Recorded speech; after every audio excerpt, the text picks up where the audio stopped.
Hello, everybody, and how are we this evening? I hope everybody is well. I was doing my eye makeup so fast, now my eyes are not happy with me. What can I say? Okay. Who do we have here? Who's in the chat? Come on, people, jump in that chat. There's people in there. I don't know why they're not showing up. We have some viewers, but do we have any chatters?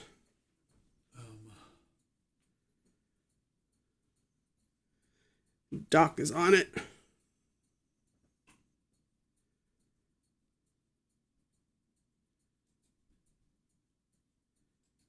There we go. Hey, Ken. Hey, Sarah. Fala. Love seeing all you guys here. Thank you so much. Awesome. This is going to be a good night. We're going to do something a little different.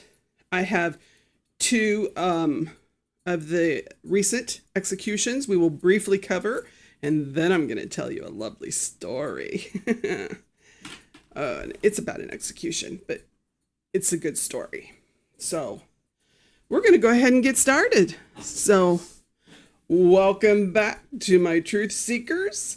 I'm Z, your storyteller for the night. In this wilderness of injustice, through the darkness, we're going to map the twisted roads where the predators hunt and justice fails us.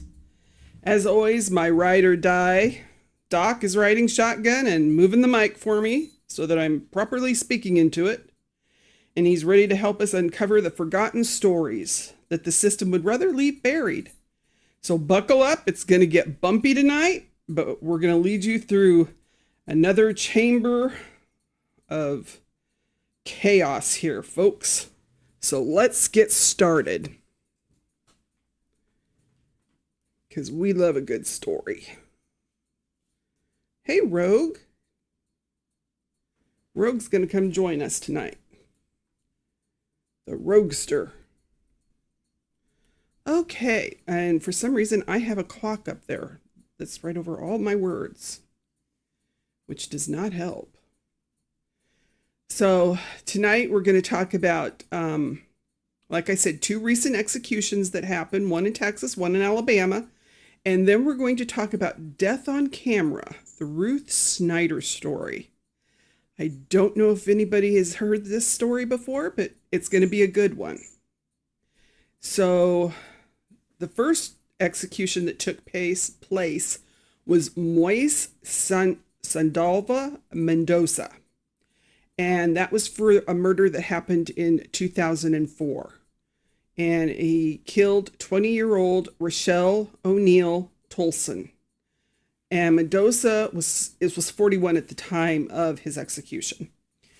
And it happened on the 23rd of April at 6:40 p.m.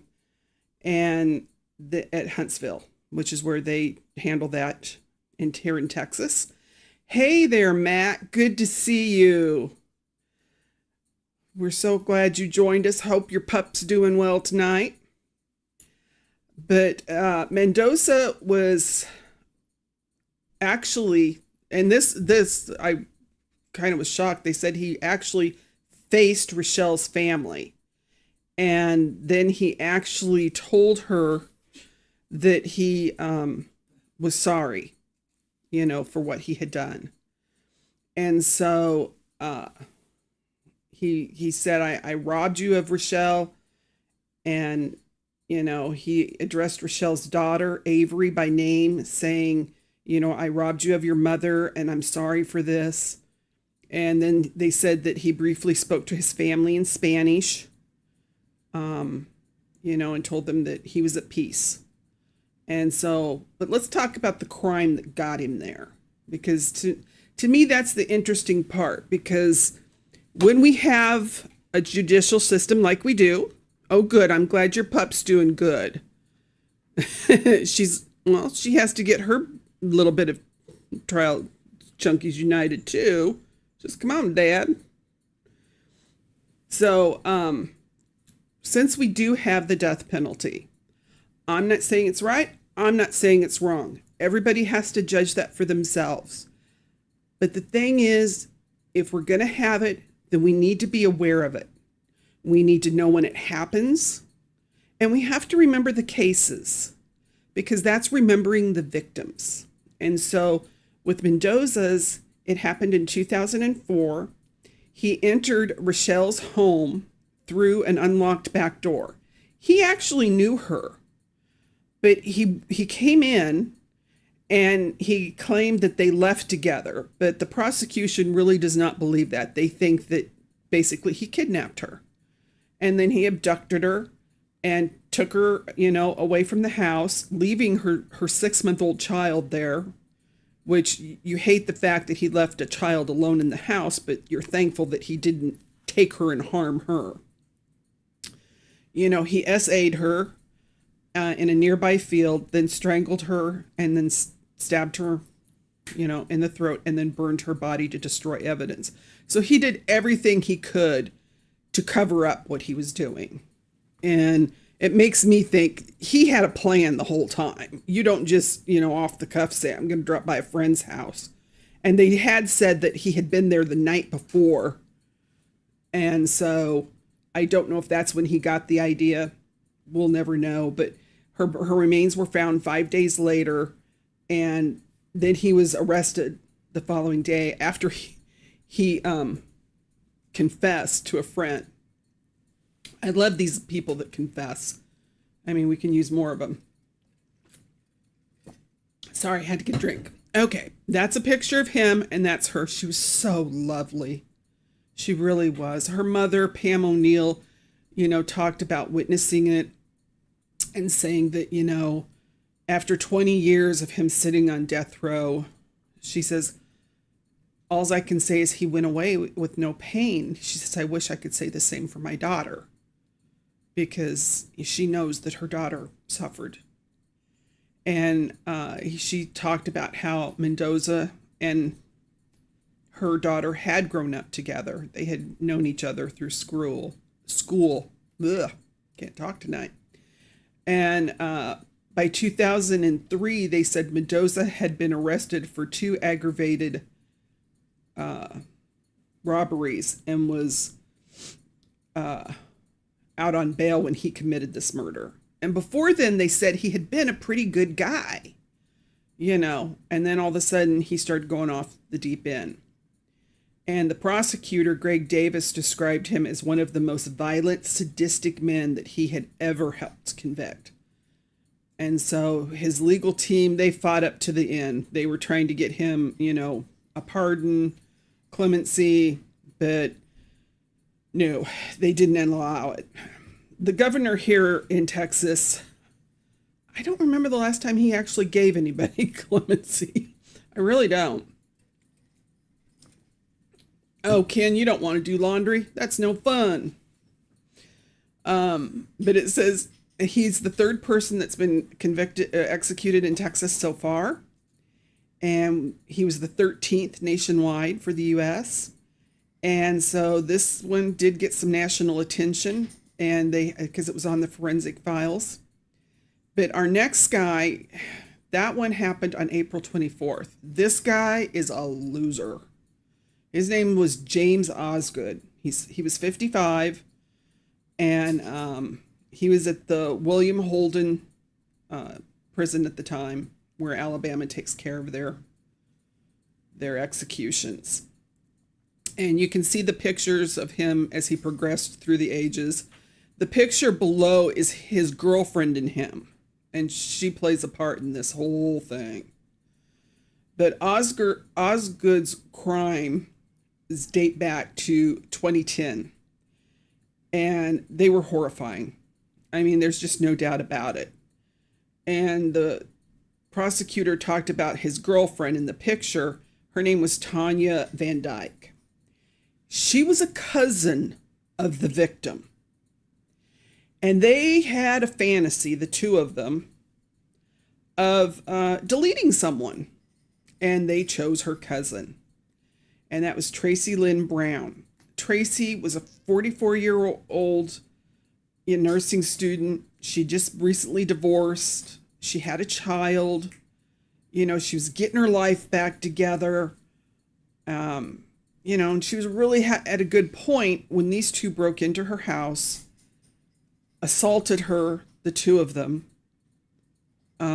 She tried to get away. They said she ran and they dragged her back. And they said she fought to the very end. She did not give up.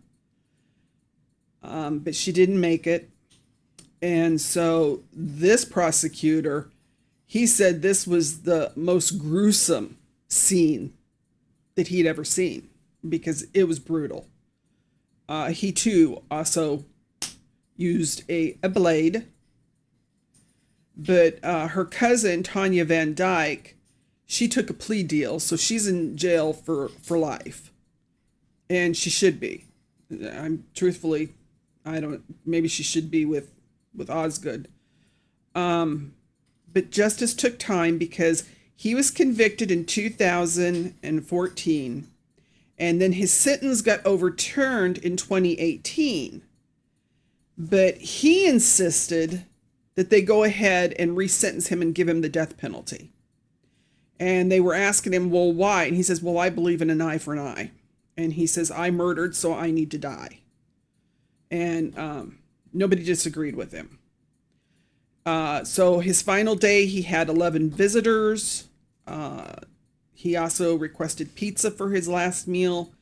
I forgot to say, Texas, they don't give you a last meal because they had one of their death row inmates that had ordered a big last meal and then he didn't eat it. And so they took it away. So nobody gets a last meal there, which I think's funny. But so with Alabama, they do a 3-drug lethal injection. And that's not the way it is in Texas. I think it's just the one drug. So anyway, nobody was going to save him because he volunteered for death. And there are those that do that. And there's a picture of Tracy and her beautiful daughter. And so he was the 14th person that has been executed here in the U.S. But we're going to remember Tracy, that young nursing student who was getting her life back together after a divorce.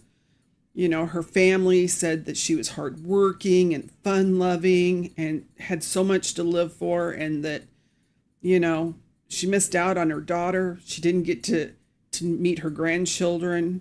So it was kind of, it's tough. It was a tough case. But these two cases, you know, we have to think of the two lives that got stolen here, Tracy and Rochelle, and their families that have grieved for decades. And even after this takes place, it doesn't make it any better. You know, it's not like you get your loved one back. So let's remember Tracy Lynn Brown and Rochelle O'Neill Tolson, and not just for how they died, but let's remember them for the beautiful women they were that loved their children and fought to the bitter end because they loved those kids. But now we're going to switch over to our feature story. And hold on a second. Oh, what's up, Doc? I get technical changes here. Ooh, he's going to make technical changes. Love that. I'm seeing that you're having trouble with the screen the way it is, so I want to make a change.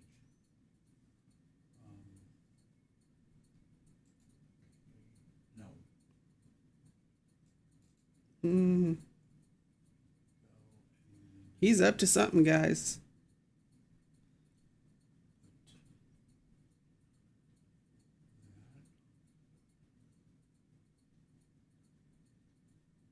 I have no idea. That's why he's the tech person and I'm not. Yay. Hey, Moni's here. Yay. Now we got a party cooking. Okay, so now you can see without that. Yeah, I don't have that little thing that was in my way. Thank you, Doc. I can always count on you. He takes care of us. This is a picture of Ruth Snyder. And Ruth actually ended up going to being executed. I mean, there's no mystery here. And it happened in 1928. So since the 1900s, there have been 56 women who have been executed in the United States. And that's starting in the 1900s, because there were some before then. Because the records, I think, go back to 16 something. But so from 1900 to 2000, and actually 23 was the last time a woman was executed in the United States. So there was 56. There are actually 48 women that still are on death row today. So that's something to think about. She is number 6 on that list of 56. And so we're going to delve into her story a little bit, because it really is kind of an interesting story, because it actually changed some of Hollywood. I mean, movies were made, books were written over this story. And it takes place in the 1920s, which was a wild time. Prohibition was going on. There were speakeasies. So, it was an interesting time period. Now, one of the Hollywood people, a journalist by the name of Damon Runyon, he called this the Dumbbell Murders.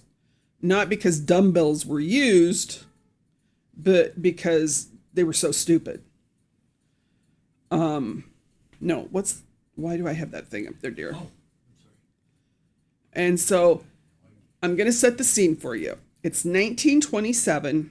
It's the jazz age, full swing. Women are just starting to taste some freedom. Women are starting to cut their hair. Before, they always wore the hair usually long. The flapper era's kind of coming around. And so Ruth Snyder was a 32-year-old mother, housewife, and she was miserable in her marriage. She had married a man named Albert and Snyder, and she was 19 when she went to work as a secretary at Motor Boating magazine, and he was an editor there, an art editor. Now, she had actually quit school, and she had gone on to go to work at the phone company, and then started classes at night. So she was learning how to do dictation, and all the secretarial skills that she could get. So, I mean, for a young woman at that time, she was very much, a hard worker and really invested in getting this education. So Albert was this art editor. He loved being outside. They said he was tan a lot, and he loved hunting and boating. Well, she was a vivacious, just young girl, and just excited, and it was just an awesome time. And she met Albert, and he was a nice looking man, and boring. He was very boring. But they ended up going ahead and getting married. So she was going to be able to quit her job. And back then, sadly, a lot of women, that was, you kind of went and got your education, you got a job, and then if you found a prospect and you married, then you didn't have to worry about it anymore. Here's a picture of dear Albert.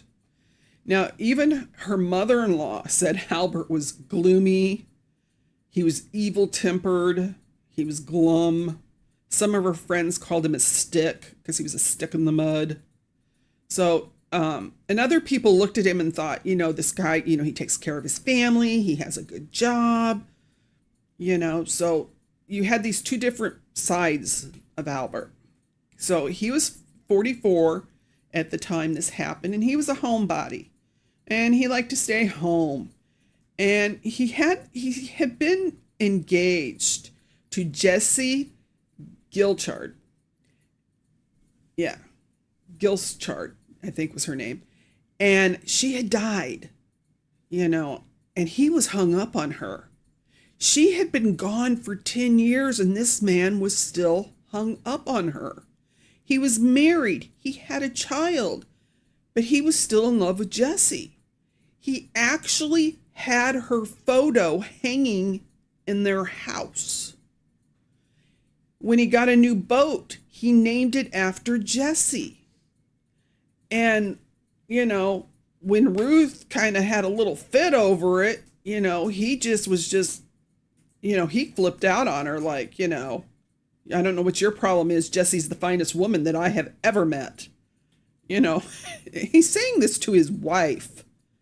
He even had this little, I think it was like a stick pin that he would wear that had her initials, JG, and so he kept that, and he had like scrapbooks and pictures and things that she had given him.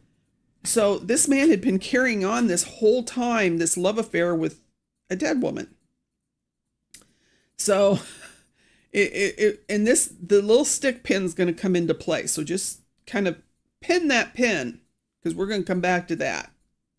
So here's the version where we're talking about what happened. So Ruth's this typical housewife, right? She cleans her own home. So, they made good money because they had a nice place. And then as he got, more money on his job, he got them a bigger house. But he took her from the city out to the suburbs. She wasn't happy out there because she liked to be around people. But he took her out there. So she sewed curtains and she took care of her child and she cooked meals. Typical housewife. Now her friends, they nicknamed her Tommy. And they said she was like one of the boys. She loved to party. She liked to go to the theater. She liked to play bridge, dance, where Albert just wanted to stay home and tinker in his garden or make little knickknacks, and her own mother even witnessed Albert's mistreatment of Ruth. And so she even told her, get a divorce. But in the 1920s, divorce wasn't really a huge option, for women, because in all likelihood, you would lose your child. And he actually wasn't thrilled when she had the child because it was a girl. He never wanted any children, but if he was going to have one, it was going to be a boy. Well, sorry, you had a girl, and someone should have explained to him it was his fault. But that's beside the point. So back to our story here. This is Henry Judd Gray. Now, he was a really smooth talking corset salesman from New Jersey. And they met in 1925 at a restaurant. And he was kind of a shorter, they said kind of guy that you just kind of overlooked. He wasn't really exciting. And they said Ruth was tall and kind of blonde, and they said very vivacious and outgoing, and people were drawn to Ruth. Well, these two hit it off, and they said it was electric. Now, he was married, and he had a daughter about the same age as Ruth's daughter, but that didn't stop them from having an affair, so they started meeting in motels under false names. There were a couple times she even brought her daughter when she wasn't in school and would let the little girl either sit in the lobby with magazines or, the little girl would ride up and down in the elevator. Great parenting skills there, but okay. We wouldn't even think of doing that these days. So, but it starts to get dark from here on out, guys, because there was a crooked insurance salesman and his name is Leroy Ashfield. Now, hello, Moo. Moo sounds like a smoker. She's not. We've never caught her smoking, but she sounds like one. Right, Moo? Moo. You can take a nap? But, so anyway, she talked her husband, Albert, into getting some insurance. And so he gets the insurance. Well, she goes ahead and gets extra insurance without telling him. And on this, she made sure that it had double indemnity clause, which means if there was an accident or a crime, it would pay out twice as much. So he had $45,000, pay out twice as she would almost get $100,000. If he died by accident or a crime. And she had a little money, so she was paying for this on the side. He knew nothing about the extra insurance. Now, her and Henry, well, mostly Henry went by Judd Gray. Her and Judd had names they called each other. Of course, she called him Loverboy or Bud, and he called her Momsy. Okay, right there, you got a problem. If the man's calling you Momsy, the dude's got some issues. Sorry.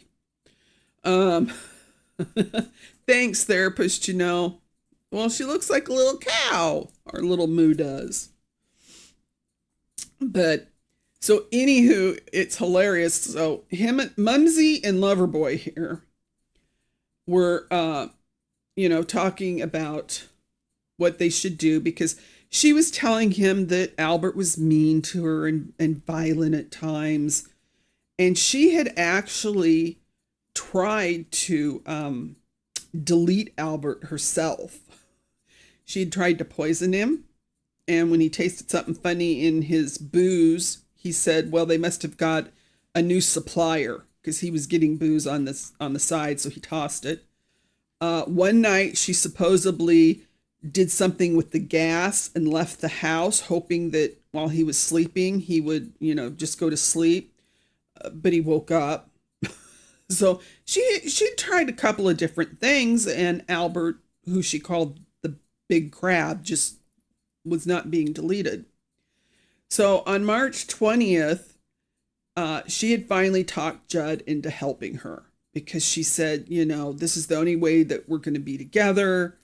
I love you, and he's like, I love you. And so it was like, okay, we'll do this. So they go shopping, and they get what they call a sash weight for a window. I guess it's to hold the window shades down. And they get some chloroform, and they get some gloves and some other items that they were going to need. So what they do is that night she tells Loverboy she's going to take Albert out. So they go out. Hey, Christy, I'm glad you made it, darling. No problems. We're just having a good old story about Ruth Snyder in 1928. Well, we're in 27 right at the moment. But so, hey, Moo, you gonna come say hi to everybody? Yeah, say hi, Moo. Do you want to hear a story? Yeah, Moo loves a story. So they'd gone shopping. They got their stuff. She takes Albert and her daughter Lorraine, and they go out. They don't come home until like 2 a.m. Now, when they get home, her daughter goes to bed, and Albert, she had been feeding him alcohol all night at the party. So he was drunk. And so he goes in and he just kind of falls into bed. So then she sneaks into the hallway and, like, hey, bud, are you there?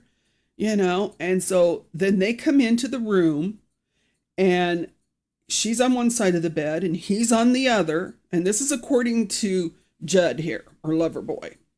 And so he takes the sash weight and he hits Albert in the head, but it bounces off. And Albert wakes up yelling. Well, Loverboy starts screaming, Mumsy, Mumsy, are you going to help me? I mean, I'm sorry. I would pay to watch that. That was just what a wuss. That's why that reporter called them the Dumbbell Murders, because they were just dumb. And so she grabs up the sash weight and hits him in the head, and I guess knocks him out. And then they proceed to take the chloroform and pour it onto the rags and put it in his mouth. Then they take this wire and then they start strangling him with it. And poor Albert, of course, gets deleted. And I mean, we're talking overkill here, people. And so afterwards, they're sitting there and they're just discussing, well, what do we do next? Well, we got to make it look like a burglary. So they take money out of Albert's wallet. They take her jewelry and they take some different items around the house. And then she has Loverboy tie her up. Now, her daughter is asleep in the house while all this is going on. And her daughter's only like 9 years old, or 9 or 10. And so then, she waits till the next morning and she finally gets her daughter's attention, because they had thrown cushions around, they had opened kitchen drawers, things that, like they said, no professional burglar's going to do, they had done. And so she gets her daughter, they get the police there, they're like in 5 minutes.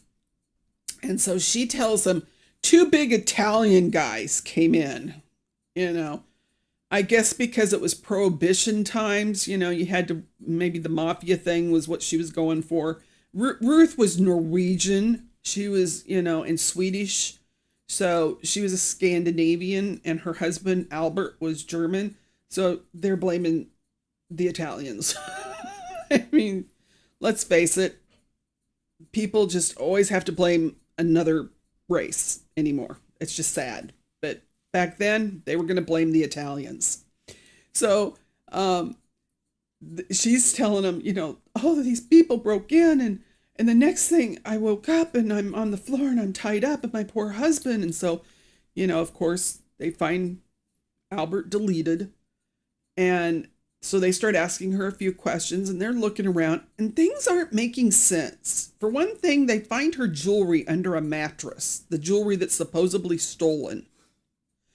Then later, as they're investigating, they find a bloody pillowcase with this window sash that they had hit Albert with. So all this they had done, and they didn't take she didn't have Loverboy take the items away. They left them around the house. I mean, this was really not planned out well.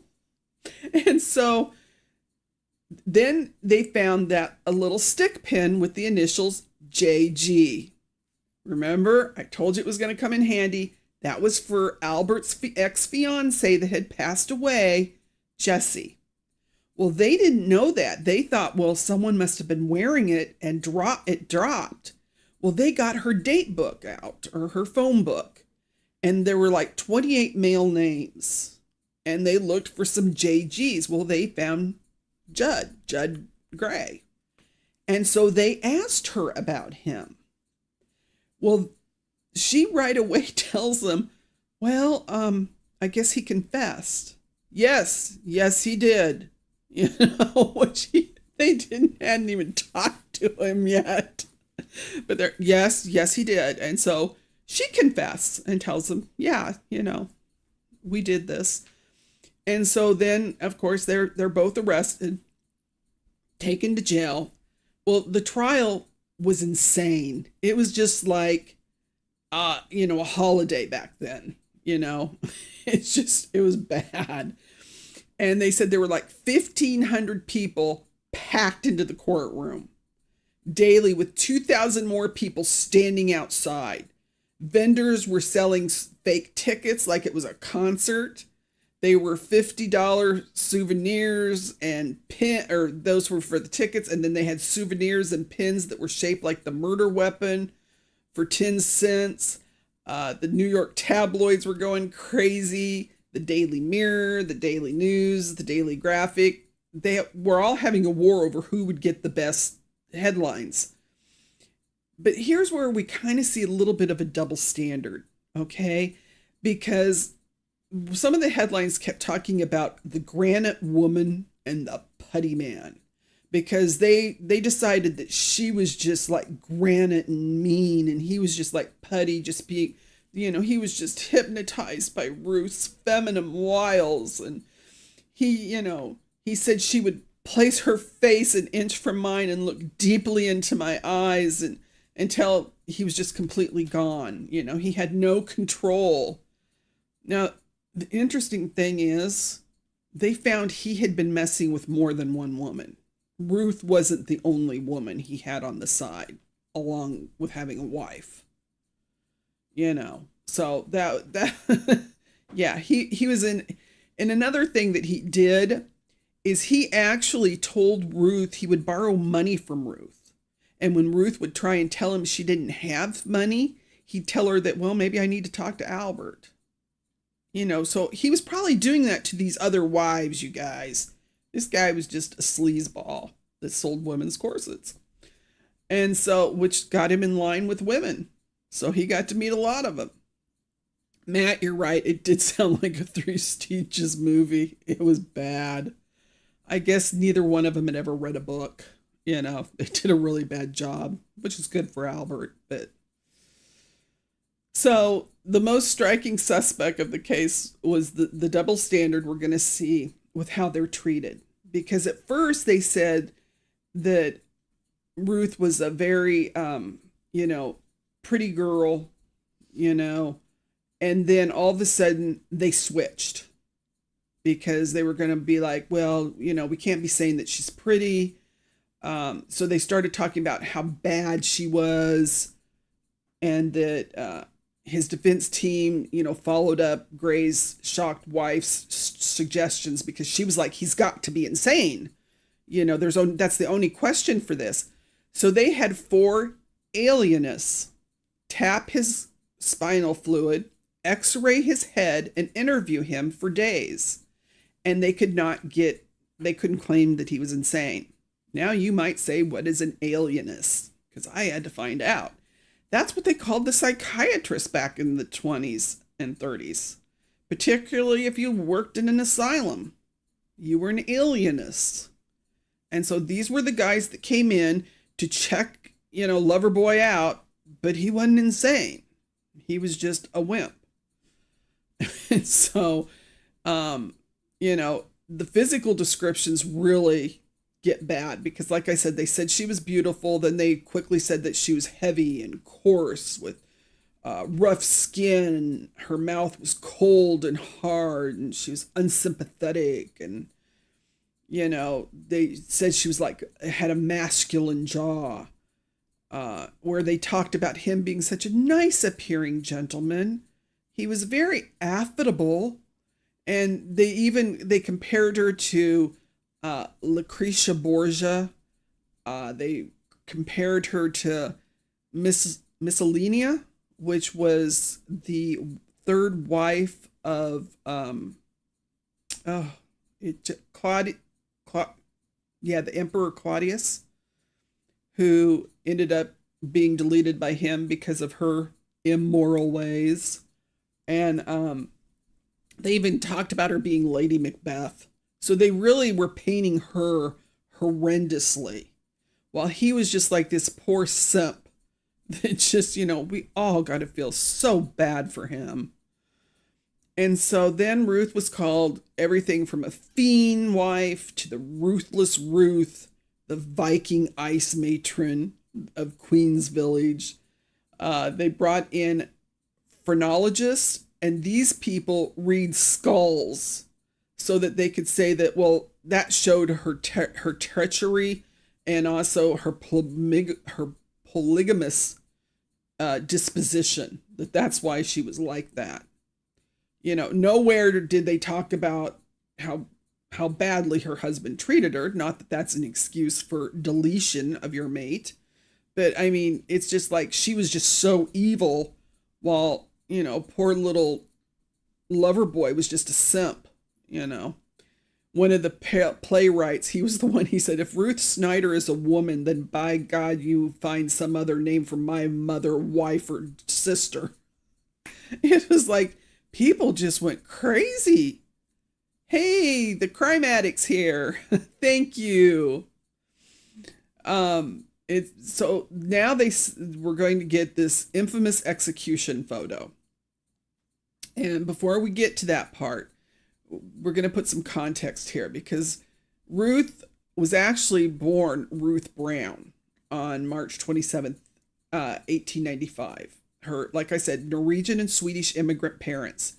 And that's her health challenges is why she ended up going to become, a stenographer and meeting Albert and all that. But she was just the working class girl trying to find a marriage and to climb up, social climb, because that's what people did back then. You got into a better position through a marriage. And therapists, this is psychology all started. Yeah. So she ended up with a man who not only displayed, his dead fiance's picture in their bedroom, that I can't even imagine what, how would you feel if all of a sudden here's your husband that you married and he's like, and you see some photo and you're like, who's that? And it's, oh, well, that's my former fiance. Yeah, you'd be taking it down. I would not be putting up with that. But on January 12th, 1928, Ruth became the first woman that gets executed in Sing Sing in 19 years. When she entered the death chamber, she was just a wreck, they said. She had on... Now, I actually got this written down wrong. First of all, they actually executed Loverboy first because their philosophy was you have to take because they would do multiple executions in a day. You take the weakest one first. Well, Loverboy in their eyes was the weakest one. So she's in her cell and she gets to see the lights dim and knows that means they've switched on the electric chair. So you have all this that you're thinking of, you're next. Put yourself there and how terrifying that would be. And of course, when he went in in a nice pressed suit they had given him. He'd given the warden a bunch of letters that he'd written for his daughter. He had, been reading his Bible, so he came in quoting the Beatitudes, and was very calm. Of course, once they switched the electric chair on, his foot did catch fire, they did say. Yeah, so that didn't go well. So then Ruth comes in. And when she enters, they talked about how disheveled she was. She was a wreck.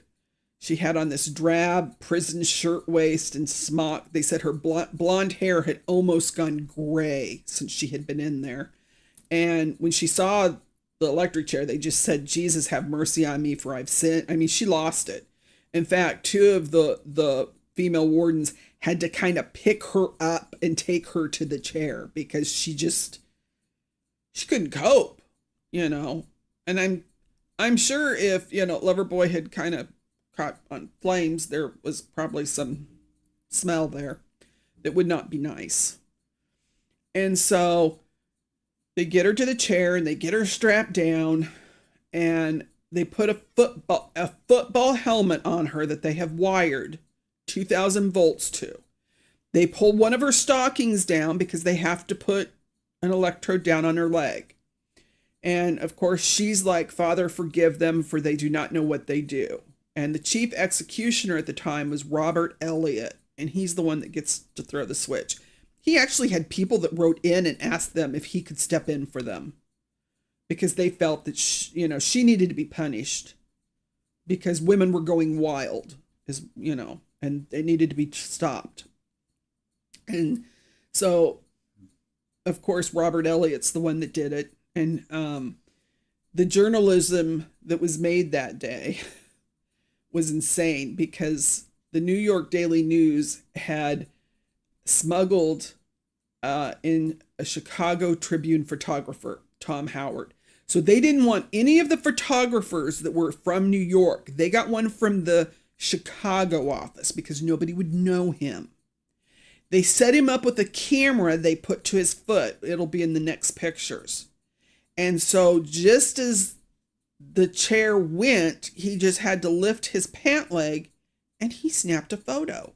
And then he got out of there as fast as he could so they could go get it printed up. And they said that the newspaper that they put that in, they sold out in like 15 minutes once it was put out there for the public. And so this was really, the next day that photo ran the front page with that single word, dead, because it was the first time anyone had seen a woman being executed. And it really is You're right, Ken. It is a critical piece of U.S. legal history, and that's why people get searched when they go in for an execution now, because no one is supposed to have a camera. And no, and think about it. Nowadays, it would be easier because think of the cameras that people could bring in. They're so small. Back then, wait till you see what this thing looks like on this guy's ankle. The fact that nobody noticed it is amazing. But this is the first and only photograph ever published of a woman being executed. And it really did spark outrage, even though they did sell out. It said the execution itself was gruesome. One reporter wrote about how as the current passed through her left hand twisted, and how her body was reacting to it. And it was all very unnatural. And that's why a lot of the states that still have the electric chair, you really don't see people choose that, because it is not, it's ugly. It is very ugly. But yeah, this was a big time in our history of people that still, 1928, people weren't that far from when they used to go to hangings, in public. So here's one of the headlines: Ruth Snyder and lover die. I mean, these newspapers were playing it up. But Gray had gone, like I said, first, and also his wife had sent him a letter saying that she forgave him. So he was in a good mood. But then we realize he's not all there.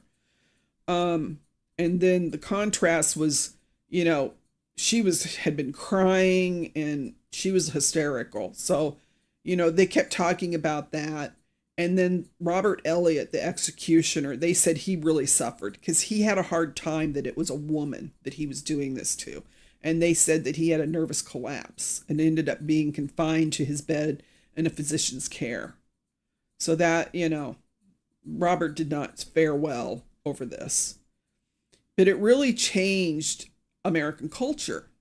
And that's James M. Cain, who covered the trial, because when this trial happened, there had been another one that had happened that was pretty famous too, earlier, like in 1922. And they had got some celebrities even to cover these cases. And so this guy, when he covered it, he ended up being inspired and he wrote 2 novels. One was Double Indemnity and the other was The Postman Always Rings Twice. And these became very famous books and eventually movies. Well, Billy Wilder is the one that actually adapted Double Indemnity into a film in 1944.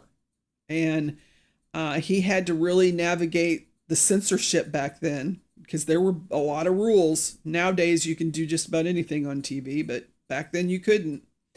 And the movie was a success, was part of that, what they call the film noir, as we know it. And that's really where you look at things from a dark perspective, and it's usually crime. There's usually, the good guy, the bad guy, there's police involved or a detective. And so it was interesting. Doc and I actually watched this movie last night. Now, they take a lot of liberties. It doesn't totally follow Ruth's story, but it does follow the insurance, the Double Indemnity. And so if you get a chance, look it up. It is a good film. I will tell you right now, I am not a chick flick girl. I don't like, I usually like things when we're blowing things up and have car chases and that. You don't get that with these kind of these older movies, but you get really witty conversation. You get, Outstanding storyline. Yeah, great storylines. And so this was a good movie. We really enjoyed it, didn't we, Doc? Yeah. And so Billy Wilder was the director, and he had trouble getting a leading man. Now, this kind of film, these films were very popular back then. You had Humphrey Bogart, who did The Maltese Falcon, and that was considered this type of a film. He also did The Big Sleep. And there were some others, yeah, Kirk Douglas. Kirk Douglas had done some film noir. Alfred Hitchcock, you gotta love Alfred. So, these were films that had been kind of popular in they said like in the 30s, they kind of really started. So that was really interesting to watch these films coming about. And people were really getting interested in crime. And so Billy had a hard time, though, getting an actor to take the part of the guy that's going to go in with the woman on this. Okay.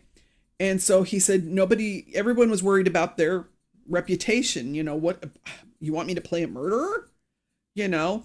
And even Bogart was like, no, I'm not going to take that part. People were turning him down right and left.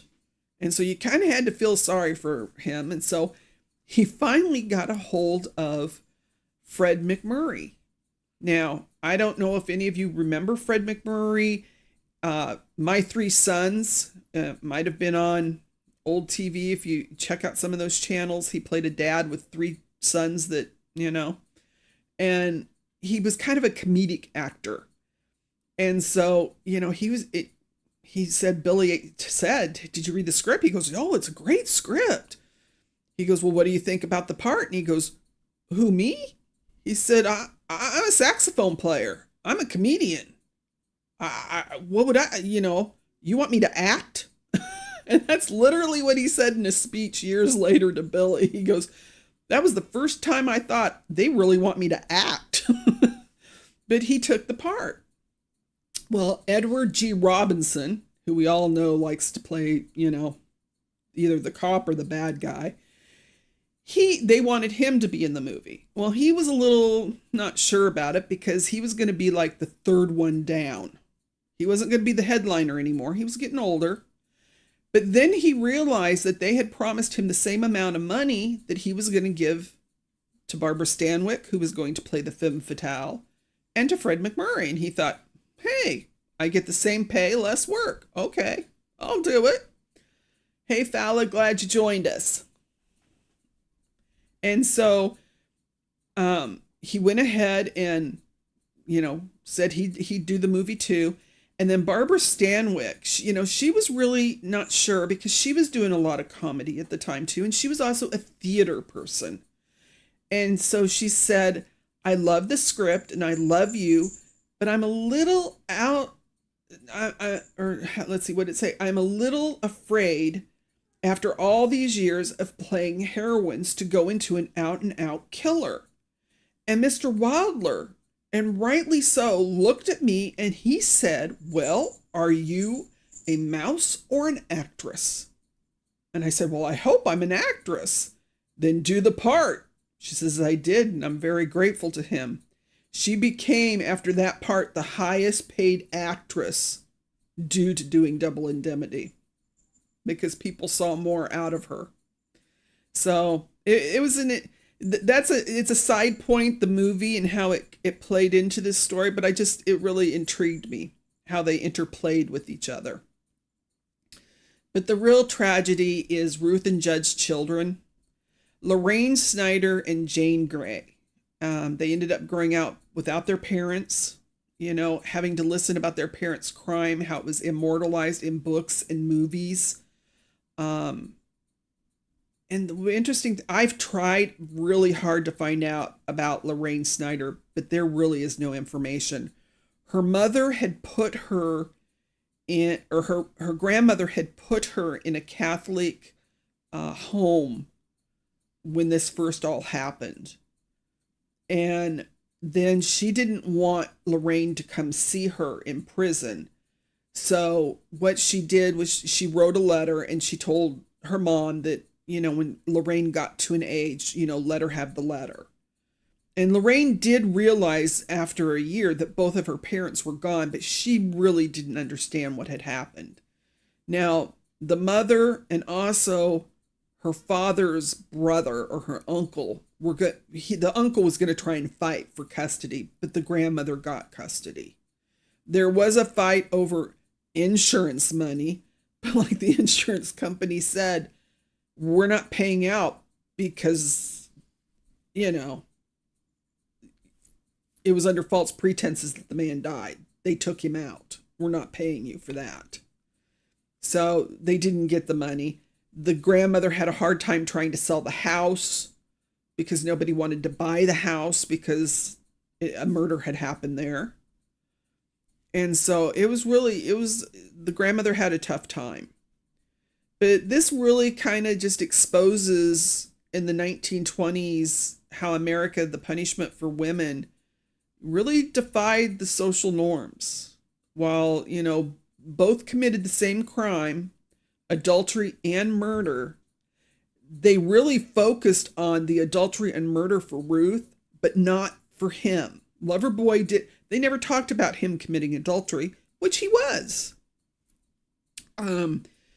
She was demonized, the execution, because she was transgressing the acceptable female behavior.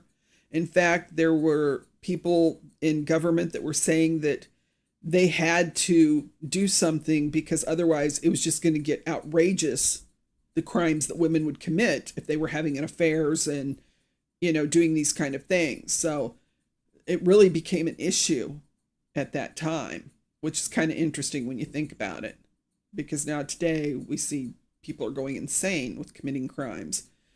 The state senator, William Lathrop, Love of Brooklyn, he's like, equal rights for women criminals. Women should suffer the same penalties that are meted out for men, not the crimes they commit. For the crimes they commit, he maintained.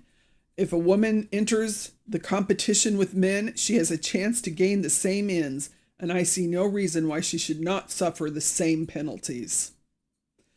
And, oh, fella, friend's wife is from South Africa, and she made a dessert with homemade waffles and a sugar sauce. Oh, I want some. I want waffles. All I got was a grunt from Doc. Governor Smith issued a similar statement because he didn't give them clemency. He said, the execution of this judgment on a woman is so distressing that I had hoped that that the appeal to me for an executive clemency would disclose some fact which would justify my interference with the process of the law.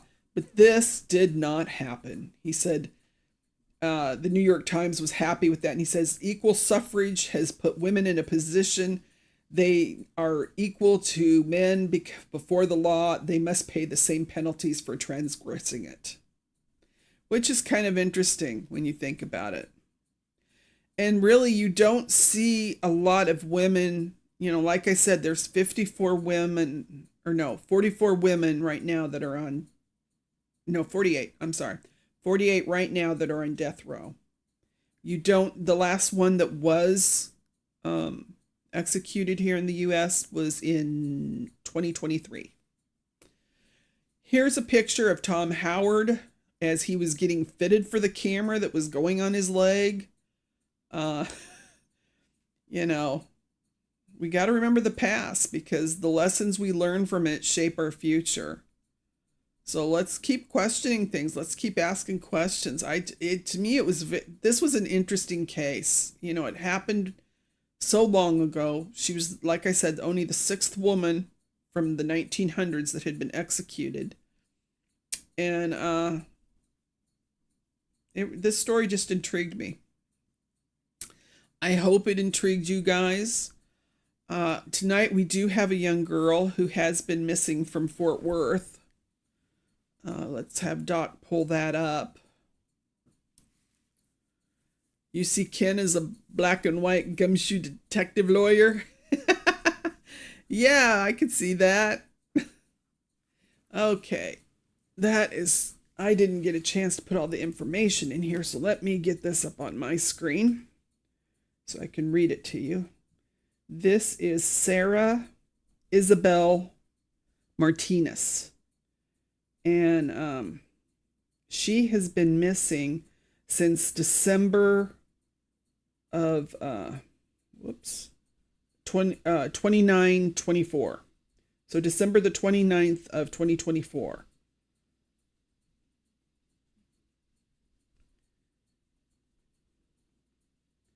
Let me pull this up.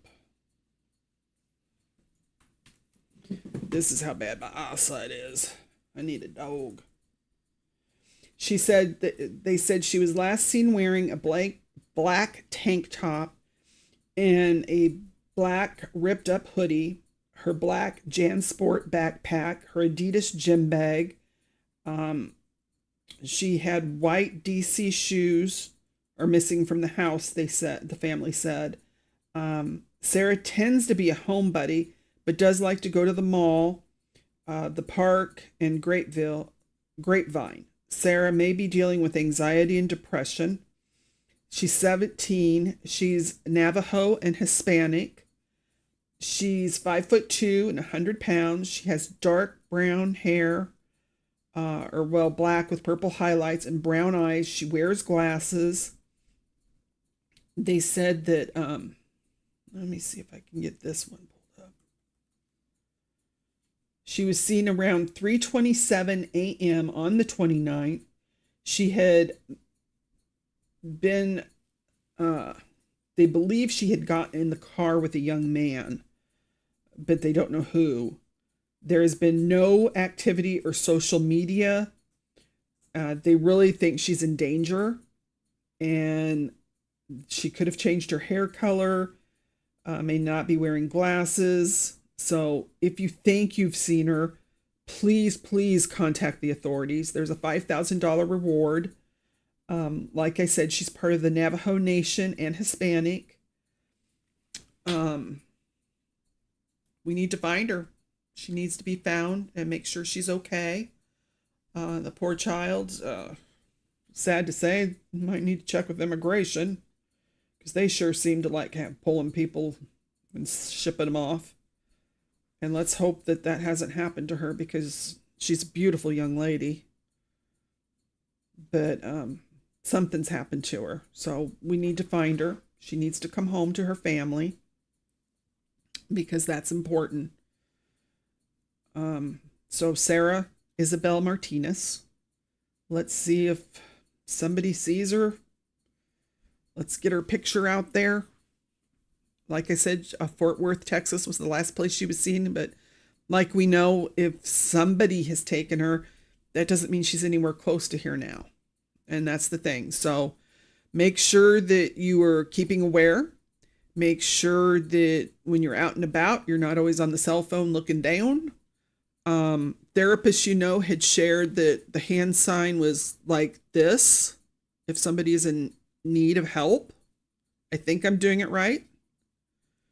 Therapists, can let us know if we're doing it right. So if someone does that, we're supposed to get them some help. Not always does that mean you put yourself in danger. Contact authorities immediately, because it could be that if they're being watched, we've heard cases in restaurants, 3 parts: thumb out, thumb folded, hand folded. So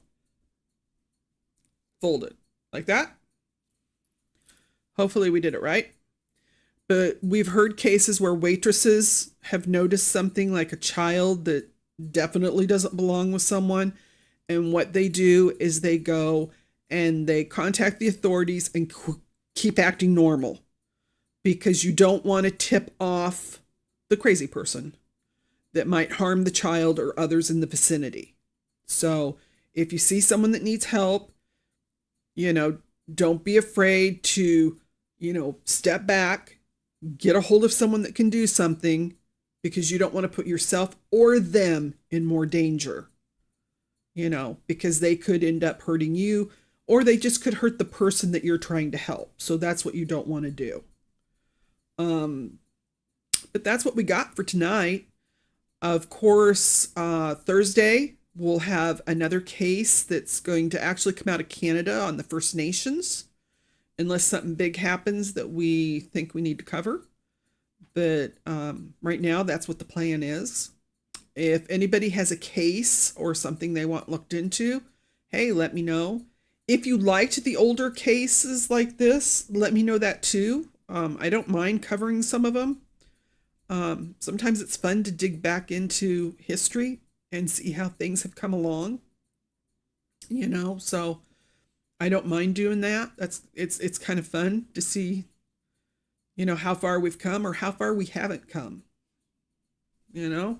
Right, Doc? More we look at it, the less different we seem to be. So. Yeah. So, but that's going to be for tonight. I hope you guys enjoyed it. I love you all. I enjoyed having you all here. So just remember, every killer counts on your silence.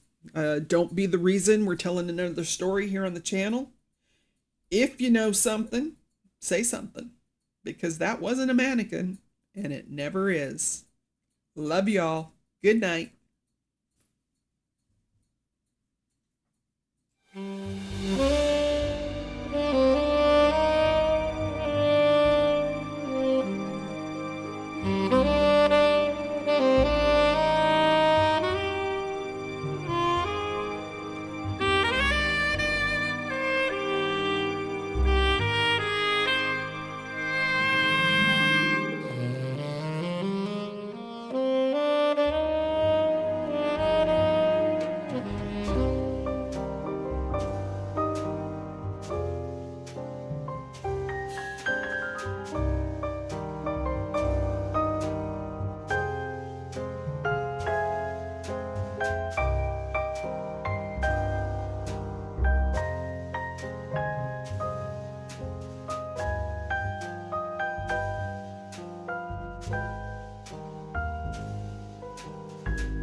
Mm-hmm.